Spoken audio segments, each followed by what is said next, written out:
अहिंसा मनुष्य का सबसे बड़ा धर्म है।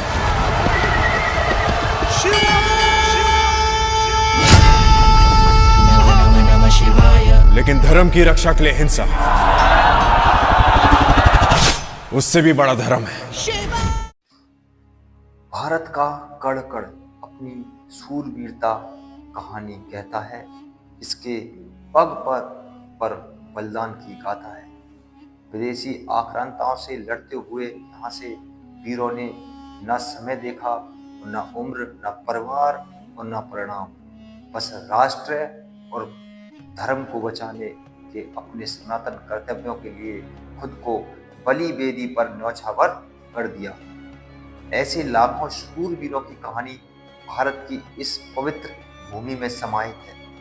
ऐसे ही एक शूरवीर का नाम हमीरजी सिंह जी गोहिल है।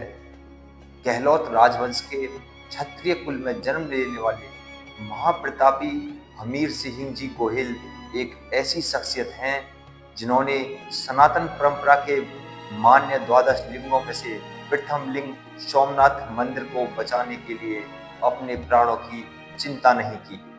अब हमीर सिंह गोहिल पर एक केसरी फिल्म वीर नामक एक फिल्म आ रही है, जिसमें उन्होंने उनका पराक्रम दिखाने की कोशिश की है। एक कबीरदास जी का एक शोट है, दोहा मान लो है कि जननी जने तो भक्त जन के दाता के सूर, नहीं तो जननी बांझ रहे व्यर्थ गवाही। महाकवि तुलसीदास ने लिखा था कि इसका मतलब कि अगर कोई माँ अपने बच्चे को भक्त, दाता या सूरमा के रूप में जन्म नहीं देती तो वह बांझ रहती है और अपना नूर गवा देती है।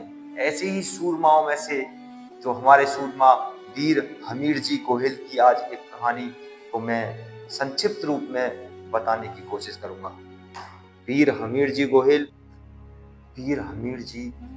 का जन्म गुजरात के सौराष्ट्र में गोहिलवाड़ा स्थित शाही परिवार में हुआ था। हमीर जी गोहिल भीम जी गोहिल के सबसे छोटे पुत्र थे। भीम जी के 3 बेटे थे। वीर हमीर जी को उनके पिता ने समाधियाला गांव का प्रभारी बनाया था। उन्होंने सौंपा गया काम को बड़ी ही जिम्मेदारी के साथ कर रहे थे, लेकिन इस बीच उन्हें पता चलता है कि सोमनाथ मंदिर पर हमला हुआ है। जब सोमनाथ मंदिर पर हमला हुआ तब हमीर जी महज 16 साल के। उनकी नई शादी हुई थी।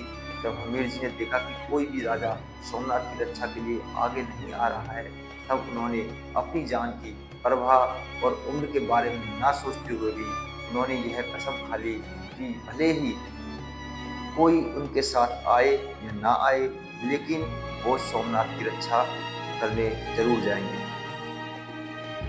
अपनी कसम के मुताबिक हमीर जी गोहिल अकेले ही दुश्मन से टकराने सोमनाथ की ओर चल पड़े। तुगलक साम्राज्य के जफर खान ने उस समय मंदिर से कुछ दूरी पर अपना सेना का डेरा जमाया हुआ था। हमीर जी ने सीधे जफर खान के इस डेरे पर ही हमला बोल दिया।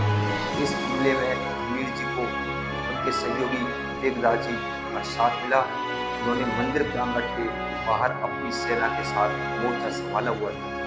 हमीर जी के साथ उन सभी ने दिल्ली सल्तनत की सेना पर आग की भांति धावा बोल दिया था। 48 घंटों तक युद्ध चला तथा आखिर में हमीर जी के पास मुट्ठी भर सी सेना बची थी, जो चारों ओर से उन पर हमले हो रहे थे। फिर भी हार मानने के लिए तैयार नहीं थे। इस लड़ाई महज 16 साल की उम्र में वो शहीद हो गए। यह थी वीर हमीर जी। आज सोमनाथ के सामने तिराहे पर स्थित वीर हमीर जी की घुड़सवार यानी घोड़ा पे बैठे हुए प्रतिमा, जो कि हमें सोमनाथ के बाहर देखने को मिलती है, इन पर जल्दी पिक्चर रिलीज हो रही है। तो कहानी को विस्तृत रूप से पिक्चरों के माध्यम से या किताबों के माध्यम से हम सभी को ऐसे महान वीर योद्धा रणबांकुरे वीर हमीर जी के बारे में जानना चाहिए। भारत माता की जय।